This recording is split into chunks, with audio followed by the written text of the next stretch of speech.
बाळा, मी तुझा वापर करून तुला सोडून देणाऱ्यातला असा देव नाही. सगळ्या जगाला हा विचार पडला आहे की हा एक खोटारडा देवाचा ऑनलाईन संदेश आहे. पण लेकरा, विश्वास ठेव, मी इतर लोकांसारखा फसवणारा देव नाहीये. स्वामी माऊलींचा काही लोकांना खूपच जास्त प्रमाणात तिटकारा आहे. पण बाळा, जशी तुझी आई तुझा सांभाळ करीत असते, अगदी तसेच मी पण तुझा अप्रत्यक्षपणे सांभाळ करीत असतो रे. थांब बाळा, माझ्यावर तू विश्वास ठेव. आता तुझी प्रत्येक इच्छा पूर्ण करायला मी स्वतः आलो आहे. मी इतरांसारखा स्वार्थी मतलबी नाही. बाळा, देवावर विश्वास हा निस्सीम असेल तर, आत्मविश्वास, श्रद्धा असेल तर एकाग्रता, आशाही वाढते. नैराश्य हे कमी होते, ताणतणाव कमी होते. बाळा, स्वामी महाराजांचे भिवू नकोस, मी तुझ्या पाठीशी आहे, हे अभिवचन पाहूनच क्षणार्धात फक्त श्रद्धाळूंच्याच नाही तर नास्तिकाच्याही मनातील ताणतणाव, शंका कुशंका, भीती ह्या सगळ्या नको असलेला कचरा कमी अधिक प्रमाणात नक्कीच साफ होत असतो.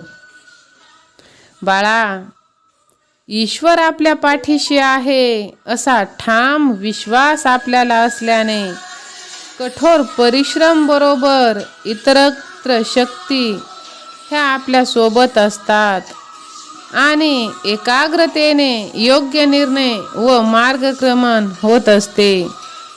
या सर्वांची परिणिती आस्तिक व्यक्ती कार्यात यशस्वी सुद्धा होतो. बाळा, देवावरची श्रद्धा अजून दृढ होते.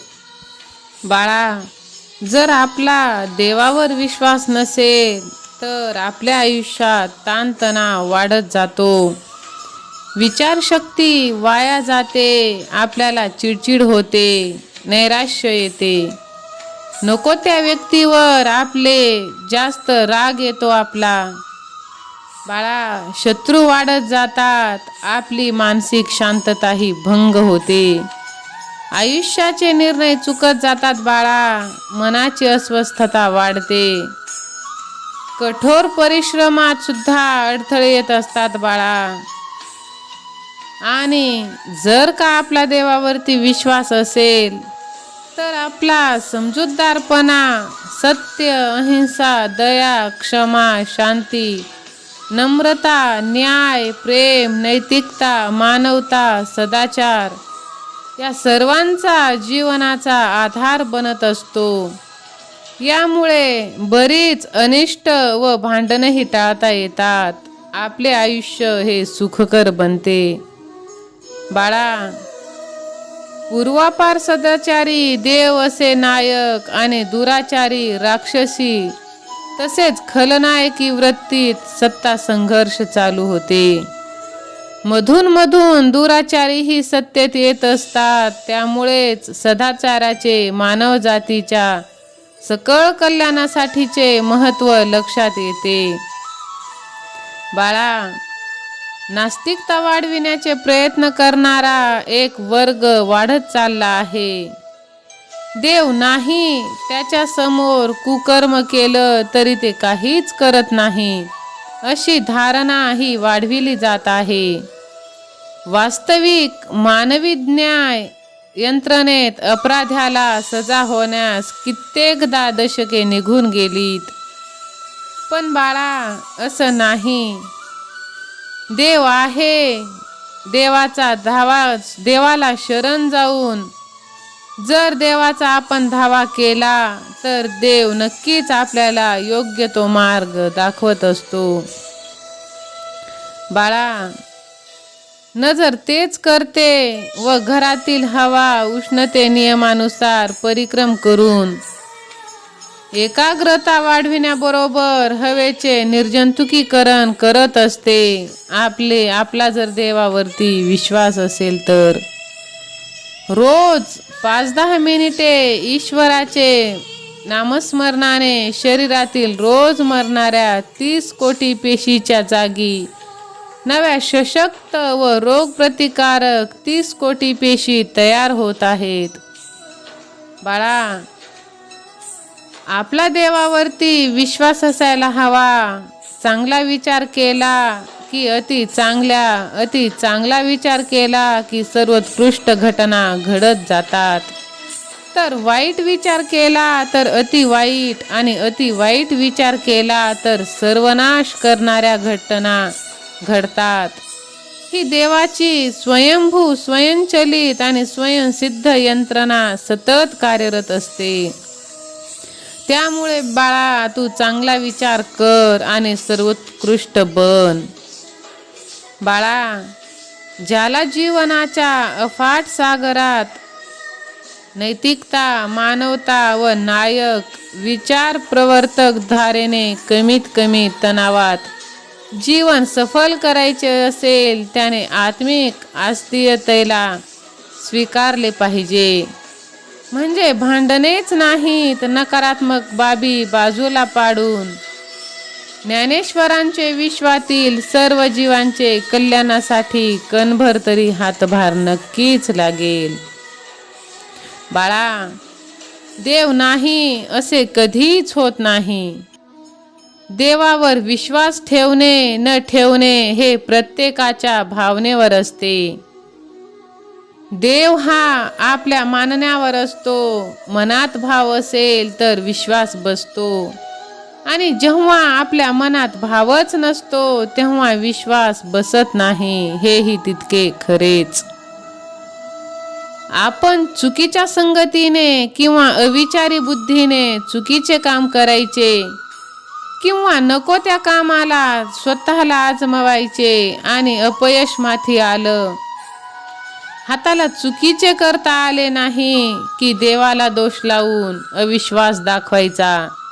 हे मात्र पूर्णपणे चुकीचे आहे. देव आपल्या कोणत्याही कामामध्ये नसतो. तो कधीही प्रत्यक्ष येत नाही. फक्त आपल्या मनात त्याच्याविषयीचा भाव आपल्याला चांगले विचारांचे निर्णय घेण्यास प्रवृत्त करतात. आपले अहित होत नाही, प्रगती होत राहते. अर्थात घरात वाद होत नाही, समृद्ध जीवनशैलीची अनुभूती येते. त्यामुळे मन सदा आनंदी राहते. निर्णय घेतले जातात म्हणजेच घरात आर्थिक स्रोत चालू राहतो. मग भांडणाचा प्रश्न येतोच कोठे? याचे श्रेय माणसाला आहे, कारण त्याने जे विचारपूर्वक निर्णय घेतले त्यामुळे त्याचे नुकसान झालेच नाही. ज्या माणसाच्या मनात देवाविषयीचा चांगला भाव आहे त्याला प्रत्येक कामात यश मिळणार आणि तो यशस्वी होणार. पण जेव्हा माणूस स्वतःचे निर्णय दुसऱ्यावर सोपवतो, दुसऱ्याच्या बुद्धीने वागतो, तेव्हा नकळत त्याच्या मनातील स्वतःचा आत्मविश्वास कमी कमी होत जातो व दुसऱ्यावर विश्वास ठेवायला तो सुरुवात करतो. त्यामुळे त्याच्या मनातील देवावरील भाव हे उरत नाही आणि तशातच समोरचा फसगत करतो, त्याला धोका देतो आणि सर्व हाती घेतलेले काम बिनसते. त्यात अडथळे येऊ शकतात. मग दोष देवाला लावून मोकळा होणारा माणूस देवावर विश्वास नाही म्हणायला सुरुवात करतो. असे अनेकदा घडते बाळा. एक लक्षात ठेवा, माणसाने पैसा हा ऊन सावलीचा खेळ आहे. सकाळी जिथं ऊन असतं तिथे दुपारी सावली येते. कारण चढता दिवस ऊन देतं त्या जागेला, पण उतरता दिवस सावली देत असतो. माणसाच्या जीवनात चढ उतार होत असतात. फक्त कुणाला लवकर तर कुणाला उशिरा हे समजतं. कुणाला येऊन गेला तर कळतं ही नाही, इतकं कर्म थोर असतं. आयुष्यात माणसाला, मग ती स्त्री असो वा पुरुष, 3दा चढ उतार येतो आणि शेवटचा जो येतो तो दीर्घकाळ टिकतो. मग तो जसा असेल तसा, म्हणजेच बालपण, तरुणपण आणि म्हातारपण. ह्या 3 अवस्था माणसाला पुढील नियोजन करण्यास, गणित मांडण्यात, ते सोडवण्यात आणि आयुष्यात पुढचा येणारा चढ उतार सहजच निघून जाण्यास कारणीभूत असतो.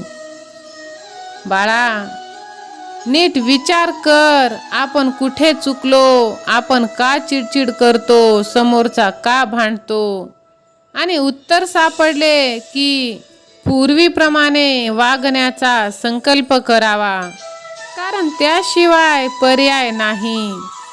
सुख पाहिजे असेल तर चूक करू नये आणि भांडण नको असेल तर मार्ग बदलून पहावा, म्हणजे गेलेला विश्वास थोडा का होईना पुन्हा नक्की येईल.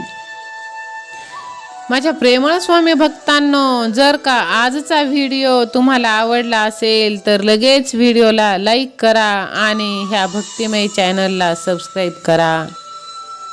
मी स्वामी आईचा लाडका भक्त असे टाईप करा. श्री स्वामी समर्थ.